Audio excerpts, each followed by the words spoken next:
వారికి నా ప్రత్యేకమైన వందనాలు. వారి కుమారుడు రంగారావు అని అంటారు. వారికి అలాగే తన భార్య అనితకు కూడా నా ప్రత్యేకమైన వందనాలు తెలియచేస్తూ ఉన్నాను. ఇక్కడ కూడి వచ్చిన మీ అందరికీ ప్రభు పేరట నా నిండు హృదయపూర్వకమైన వందనాలు తెలియచేస్తున్నాను. పాస్టమ్మ గారు, ఇన్ఛార్జ్ అమ్మ గారికి, అలాగే పాస్టమ్మ గారు పౌలమ్మ గారికి, అలాగే మరి మోషమ్మ గారికి, కోరేశమ్మ గారికి, జాన్పల్లమ్మ గారికి, అందరికీ, ఐజాక్ అమ్మ గారికి, దైవజనులు మరి కామేశ్ పాల్ గారికి కూడా, అలాగే కోలేష్ పాస్టర్ గారికి, అలాగే పౌలరాజ్ పాస్టర్ గారికి, ఐజాక్ స్టీఫెన్ అయ్య గారు ఆల్రెడీగా ఆయన ఏదో స్థలంలో ఉండి ఉంటారు తప్పకుండా. వారికి కూడా నా ప్రత్యేకమైన వందనాలు తెలియచేస్తున్నాను. అలాగే మరి చక్కటి ఆర్కెస్ట్రా ప్లే చేస్తున్న తమ్ముళ్ళు మరి జాన్సన్ ఇజ్రాయెల్ కూడా నా ప్రత్యేకమైన వందనాలు. ఈ కార్యక్రమాన్ని పూనుకొని నడిపిస్తున్నటువంటి మరి జాన్ పాల్ పాస్టర్ గారు, మరి జాజులబంద నీలబంద ప్రాంతంలో పరిచయం చేస్తున్న దేవుని సేవకులు, వారికి కూడా నా ప్రత్యేకమైన వందనాలు తెలియచేస్తున్నాను. మరి నామకరణం కూడికలో మరి అద్భుతమైన రీతిలో ఈరోజు నామకరణం చేసుకుంటున్నటువంటి మరి రంగారావు గారికి, అలాగే పివి రంగారావు మరి వారి సతీమణి గారికి కూడా మరొకసారి, అలాగే తన కుమారుడు ఏంటి అద్భుతంగా అందరికీ మొదట్లో ఆడపిల్లలే పుడతారు, కానీ మరి రంగారావు గారికి మగపిల్లలు పుట్టారు. దేవునికి స్తోత్రం. బలవంతుని చేతిలో బాణము వంటివారు ఏంటి, బలవంతుని చేతిలో బాణము వంటివారు అండి. దేవుని విందాం, ప్రభు వాక్యాన్ని విందాం.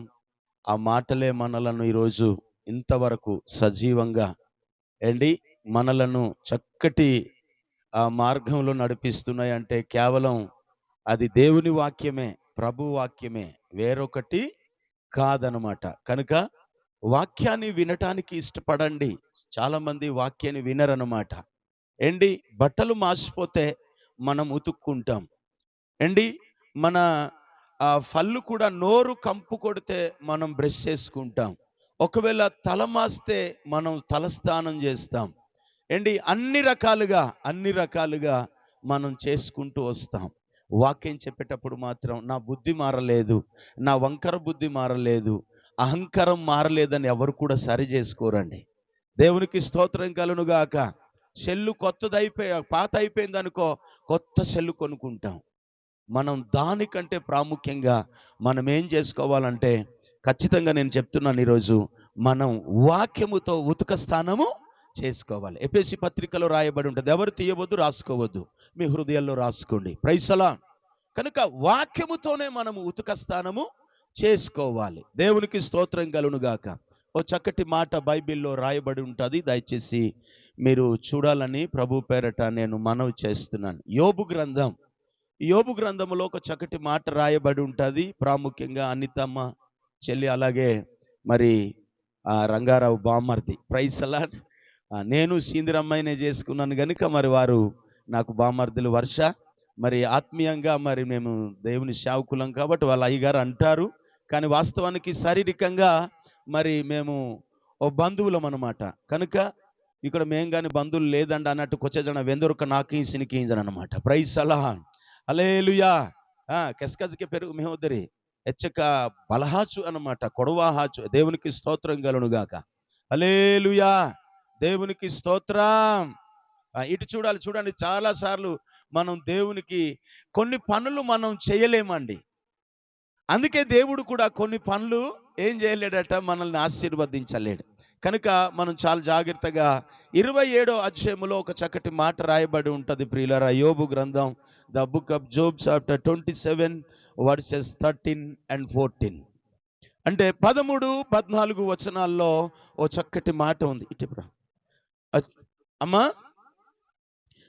దేవుని వలన భక్తిహీనులకు నియమింపబడిన అమ్మా భాగమిది, చాలినంత ఆహారము దొరకదు అని రాయబడి ఉంటది. ఆ మాట పెద్ద మాటగా చదవండి. ఆ మాట ఆగండి నాన్న, ఇక్కడ చదువుతున్నారే, మౌతులో చదువుతున్నారు. అనిత చెల్లి చదువుతుంది. అమ్మా, వారికి మిగిలిన వారు తెలుగు 13, 14 వచనాలు చదివితే అక్కడ ఒక చక్కటి మాట కనిపిస్తుంది. 14 చదువు. వారి పిల్లలు విస్తరించిన ఎడల అది ఖడ్గము చేత పడుటకే గదా వారి సంతానమునకు చాలినంత ఆహారము దొరకదు. దేవునికి స్తోత్రం. చాలా సంతోషం ప్రియులారా. ఈ మాటలో ఒక అర్థం ఉంది. పిల్లలకు సమృద్ధి కావాలి అని అంటే, కుటుంబములో సమృద్ధి అయిన ఆశీర్వాదాలు రావాలంటే, ఒక తల్లిగా ఒక తండ్రిగా భక్తి చేయాలి. ఇక్కడ భక్తిహీనులు పిల్లలకట ఆహారం ఏమవుతుందట తెలుసా? చాలినంత దొరకదటండి, దొరకదట. భక్తి చేస్తేనే మీ పిల్లలకు సమృద్ధి. ఎన్నోసార్లు మందిరానికి వస్తుంటాను ప్రియులరా, భార్య భర్తలుగా చాలా మంది నాకు కనబడలేదు. ప్రియులరా, భక్తి చేయగలగాలి. భక్తిహీను పిల్లలకు ఏం దొరకదట? ఆహారము దొరకదట అండి, ఆహారము దొరకదట. ఆశీర్వాదాలు దొరకవు. ఆహారం అంటే ఆశీర్వాదాలు రావు, ఆశీర్వాదాలు రావు. ఈరోజు ఈ మాటకు అర్థం ఏమిటంటే ప్రియులరా, భక్తి చేస్తే, ఒకవేళ తండ్రి భక్తి చేస్తే, తల్లి భక్తి చేస్తే, తల్లిదండ్రులు భక్తి చేస్తేనే పిల్లలకు ఏమొస్తుందనంటే సమృద్ధి. దేవునికి స్తోత్రం కలుగునుగాక. హల్లెలూయా. ఇంకోసారి ఆ మాట చదువమ్మా. భక్తిహీనుల పిల్లలకు చాలినంత ఆహారము దొరకదు. దేవునికి స్తోత్రం. చేతులు ఎత్తట్లేదు చూడండి. భక్తి అంటే ఏంటి తెలుసా? భక్తి అంటే ఉదయమే లేవాలి, లేచి ప్రార్థన చేసుకోవాలి. ఒకవేళ చదువుకున్న వారైతే గనుక ఖచ్చితంగా ఒక అధ్యాయమైన చదువుకోవాలి. చదువు లేని వారైతే గనుక ప్రార్థనతోనే ముగించుకొని ఏం చేసుకోవాలి తెలుసా?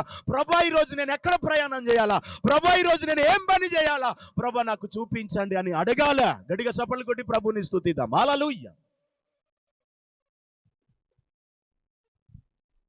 చదువుతాడులే. దేవునికి స్తోత్రం కలుగునుగాక. చదవాలి, భక్తి చేయాలి. ఈరోజు భక్తి లేదు. ఈరోజు నేను ఈ సమయంలో గుర్తు చేసేటువంటి మాట ఏంటి తెలుసా? భక్తిహీనుల పిల్లలకు దొరకనివి. దేవునికి స్తోత్రం కలుగునుగాక. దొరకనిది, భక్తిహీనుల పిల్లలకు దొరకనది, చాలని ఏముంటది తెలుసా అండి? ఆహారము దొరకదట. చాలినంత ఆహారము దొరకదు. ఎందుకు? భక్తి చేస్తే కదండి తాగుడు మాంతం. భక్తి చేస్తే కదండి దేవుడు మనలో ఉంటాడు. భక్తి చేస్తే కదండి దేవుడు మన పిల్లలను ఆశీర్వదిస్తాడు. భక్తి చేస్తే కదండి దేవుని ఆశీర్వాదాలు మన మీదకి వస్తాయి. చాలనంత ఆహారము దొరకదు అంటే అర్థం ఏంటంటే, తండ్రి ఏమండి, ఒక వ్యక్తి గట, గవర్నమెంట్ టీచర్ గట 72,000 శాలరీ అట. ఎంతమ్మా చెప్పాలి, మాట్లాడాలి. 72,000 శాలరీ అట. నేను చెప్తున్నాను, జాగ్రత్తగా వినండి, ముగిస్తాను నేను. దేవునికి స్తోత్రం. 6 రోజుల్లోనే ఖర్చు చేసేస్తాడటండి. 2 పిల్లలు, వాళ్ళకి పేరు చెప్పను. ఆ పిల్లలట ఈయన తెచ్చుకుంటాడట. శాలరీ వచ్చినంటనే ఆ మౌత్ ఆపే. ఆ శాలరీ వచ్చినంటనే దేవునికి స్తోత్రం కలుగునుగాక. ఆ శాలరీ వచ్చినంటనే ఓ బీర్లు చచ్చుకొని, ఏవో ఫ్రైలు చచ్చుకొని, అందుకే ఫ్రై తినేవాడు డ్రై అయిపోతాడు. దేవునికి స్తోత్రం కలుగునుగాక. ఫ్రై తినేవాడు ఏమైపోతాడు? డ్రై, ఎండిపోతాడు. ఎలా ఎండిపోతాడండి అని అంటారా? ప్రియులారా, నేను చెప్తున్నాను, ఈరోజు ఫ్రైలు తింటుకుంటూ షుగర్లు తెచ్చుకొని డ్రై అయిపోతున్న వారు చాలా మంది ఉన్నారు. ఏదో వ్యాధి వస్తుంది, డ్రై అయిపోతారు వాళ్ళు. హల్లెలూయా. ఒక్క పైసా కూడా కనీసం ఆయన తెచ్చి ముక్కలు అన్ని తింటూ ఉంటారట. కానీ ఫ్రెండ్స్తో కలిసాట, కొడుకులట 2 కూతురు నిలబడి చూస్తుంటే చిన్న కనికరం కూడా లేదటండి. అందుచేత నా ప్రియమైన దేవుని బిడ్డలారా, నీ కొడుకులకి నీ కూతుర్లకి చాలినంత ఆహారము దొరకట్లేదు. గల కారణం ఏమిటి తెలుసా? భక్తి లేదు. భక్తిహీనుల పిల్లలకు ఏం దొరకదటండి. ప్రైజ్ అలాడ్. అది మీరు బాధపడాలో, లేకపోతే ఇలా అంటున్నాడేంటి పాస్టర్ గారు అని అంటే అనండి. కానీ నేను చెప్తున్నాను, తండ్రిగా తల్లిగా భక్తి చేయాలి. రోడ్డు మీద ఒక దైవజనుడు నన్ను అంటున్నాడు, ఏమనుకోకనంటే ఒక మాట చెప్తానని చెప్పన్నారు. ఆయన ఏంటండి చెప్పండి అని చెప్పాను. ఈయన ఏదైనా చెప్పేస్తారేమో అనుకున్నాను. ఆయన కూడా పేరు చెప్పాను. దేవునికి స్తోత్రం కలుగునుగాక. నా కొడుకు చెడు స్నేహితులు అయిపోయారండి. చెడు స్నేహం అయిపోతున్నారండి. అందుకే నా కొడుకులకి నేను నమ్మను, నేను గొప్పలు కూడా చెప్పుకోను. ఒక్కటే ప్రార్థన చేస్తాను, ప్రభువా నీ చిత్తానుసారంగా నా కొడుకులు పెరగనివ్వండి. నా కొడుకు మంచివాడు, నా కూతురు ఇంజనీరింగ్ చదువుతుంది, లేకపోతే నా కొడుకు ఎంబీబీఎస్ చేస్తున్నాడు, నథింగ్. హల్లెలూయా. అందుకే భక్తి చేయాలి. భక్తి అక్కలు అందరు అక్కలే, నాకు అందరు అక్కలే, ఎవరు వదనలేరు. ప్రైసలో యేసునామములో సహోదరులు ఐక్యత కలిగి నివసించుట ఎంత మేలు, ఎంత మనోహరం. భక్తిహీనులు పిల్లలకట ఏం దొరకదట? ఆహారం దొరకదట. ఈరోజు చాలా మంది అనుకుంటుంటారు, ఏంటయ్యా మా బిడ్డలు ఇలాగ ఆశీర్వాదం పొందట్లేదు, ఏంటయ్యా నా పిల్లలకి దీవెన లేదు, ఒక స్వస్థత లేదు, ఒక కార్యం ఏది జరగట్లేదు అనుకుంటుంటారు. తండ్రిగా భక్తి చేయాలా? మోకరించి ప్రార్థన చేయాలి ప్రియులరా. భార్య భర్తలకు ఎన్నో పెళ్ళిళ్ళు నేను చేశాను ప్రియులరా. భార్య భర్తలకు ఒక్కడైనా నా ముందు కనిపిస్తాడేమో అనుకుంటాను. భార్య వస్తుంది దేవుని మందిరానికి, ఏమండి ప్రియులరా, భర్త రారండి.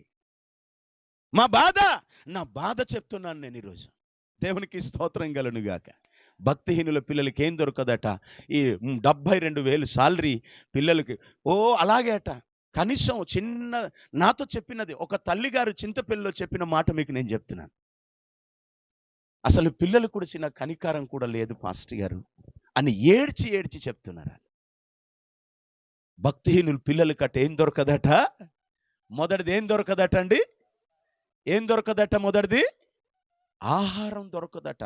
దేవుని బిడ్డలంగా ఆహారం అంటే ఏంటనంటే మనకి ప్రియులరా వాక్యం కూడా దొరకదు. నాకైతే ఆత్మీయంగా వాక్యమే కావాలి. ఈ లోకంలో ఎన్నెన్నో ఆహారాలు ఉంటాయి.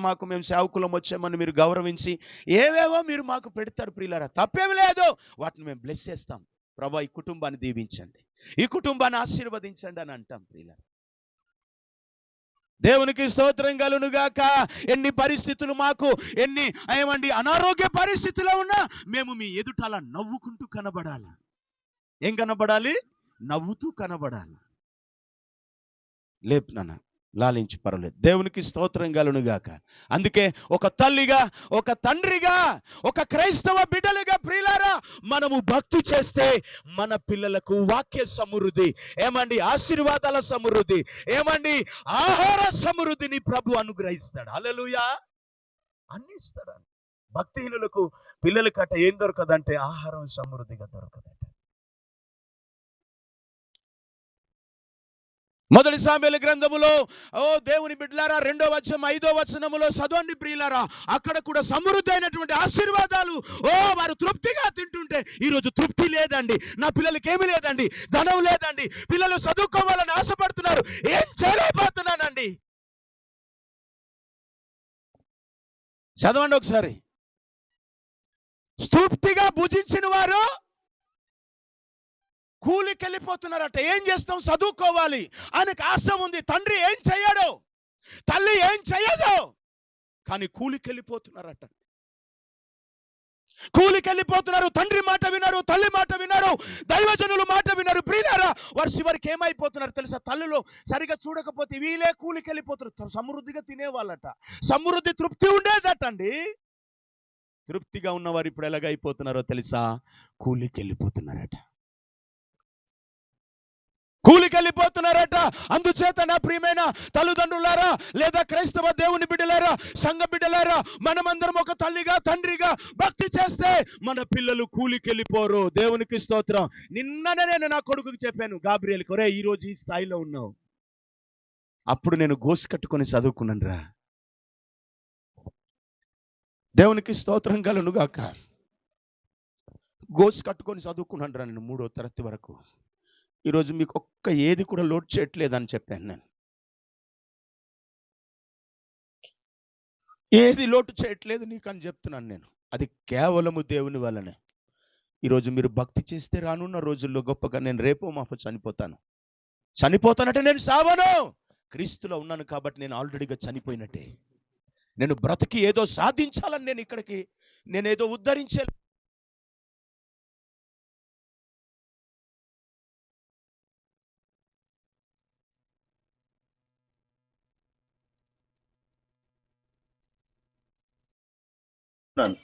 ఈరోజు సన్నిధికి తీసుకొని వస్తారు మీ పిల్లల్ని, ముగించేసే చాలు బోరుమని వెళ్ళిపోతారు. అయ్యా నా కొడుకు కోసం ప్రార్థన చేయండి, నేనే చేతులుంచి ప్రార్థన చేయించుకుంటాను. గొప్ప గొప్ప దైవజనులతో నా పరిచర్య బాగుండాలి, నా పరిచర్య బాగుండాలి.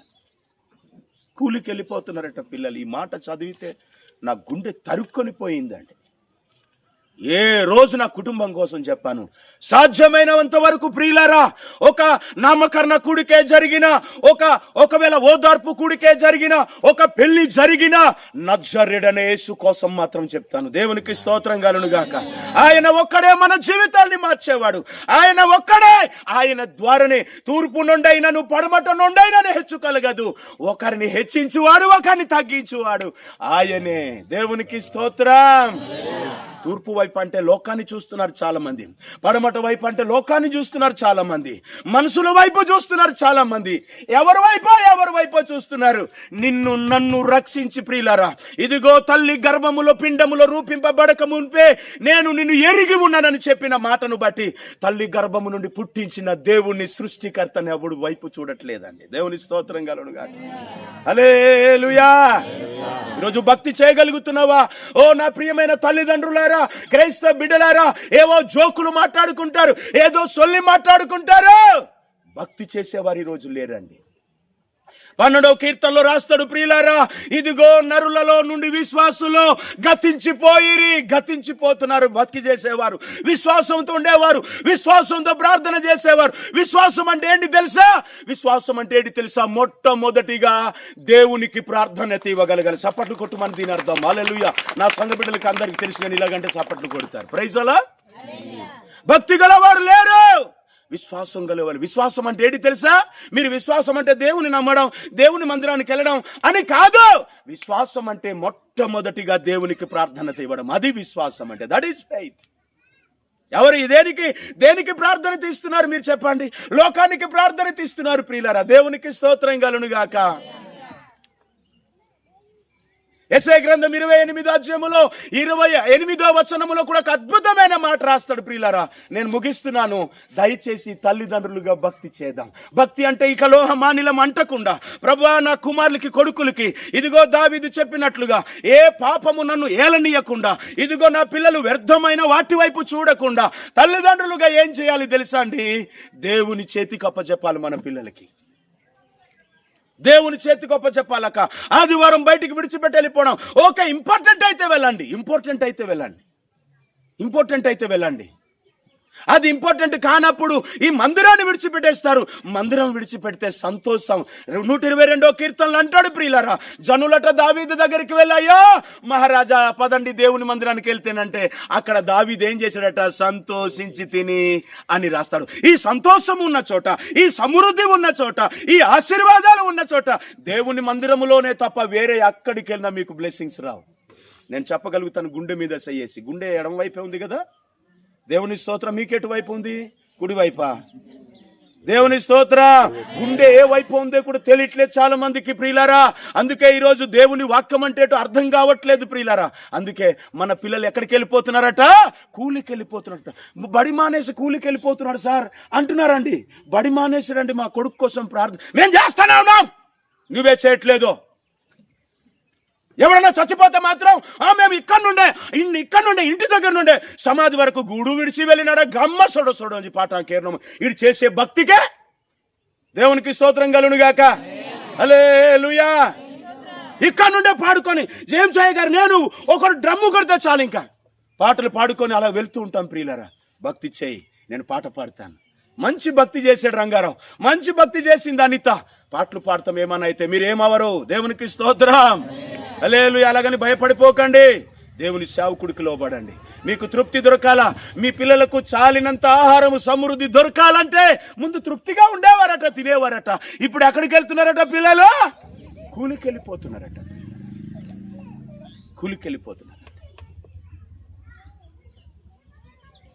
ఒక మాట బైబిల్లో రాస్తారు ప్రియులారా, చక్కటి మాట నేను చూపించి ముగిస్తాను.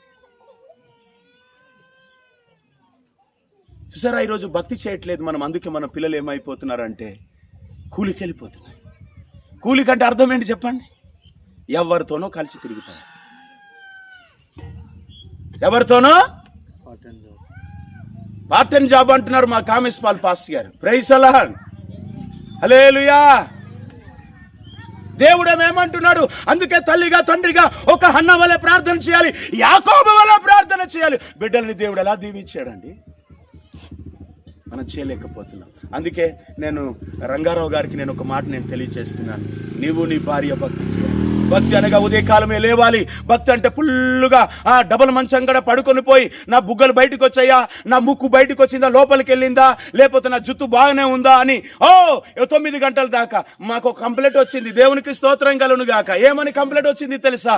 ఏమండి మా అమ్మాయినట ఆ పెళ్లి కొడుకు మీరే కదా పెళ్లి చేశారు, అందుకే పెళ్లి రిజిస్ట్రేషన్ రిజైన్ ఇచ్చేద్దాం అనుకుంటున్నానండి. దేవునికి స్తోత్రం కలుగును గాక. హల్లెలూయా. మీరే పెళ్లి చేశారు కదండి. వాళ్ళ భర్త ఏం చేస్తున్నారట, పొద్దునే లెగట్లేదని చెప్పి ఏం చేస్తున్నారట, గొడవ పెడుతున్నారు, టార్చర్ పెడుతున్నారట అని చెప్తే ఇంతకు ఎన్ని గంటలకు లేస్తుందంటే 9 గంటలు. అది పొద్దున నీ మోకం. దేవునికి స్తోత్రం కలుగును గాక. 9 గంటలకు లేస్తుందట పానికి మాల్ని. హల్లెలూయా. లైవ్ బయటికి వెళ్తుంది. హల్లెలూయా. దేవునికి స్తోత్రం. ఏం చేస్తున్నారట? 9 గంటలు లేస్తుందటండి. నేనేమో 6 గంటలేమో పాపం ఆడదు కదా, ఆడలేని ఆడదట, మధ్యల మీద పడి ఏడ్చిందట. ఏం చేసిందట? అలా ఉంది ఇప్పుడు పరిస్థితి అంట. అమ్మ ఇవంతా నొప్పులు కాకపోతే నీకు ఈ బుద్ధి ఏదైనా తోటలోనే ఉండాలి మీకు. దేవునికి స్తోత్రం కలుగును గాక. ఈ బుద్ధి ఎక్కడ ఉండాలో మీకు? ఏదైనా తోటలోనే ఉంటే ఈ నొప్పులు ఈ తిప్పలు ఉండేటివి కావు. దేవునికి స్తోత్రం కలుగును గాక. కనుక నా ప్రియమైన దేవుని సంగమా, ఏం చేయాలి తల్లిదండ్రులు అంటే? భక్తిహీనులుగా ఉండకూడదు, భక్తి చేయాలి. భక్తిహీనుల పిల్లలు కట్ట ఏం దొరకదట? ఆహారం దొరకదు. దేవునికి స్తోత్రం. హల్లెలూయా. విహాకడతారు మింగే పోత్రం. ఈ మాటలు ప్రభు దీవించి ఆశీర్వదించును. ఆమేన్. గట్టిగా చప్పట్లు కొడదాం సరే గట్టిగా.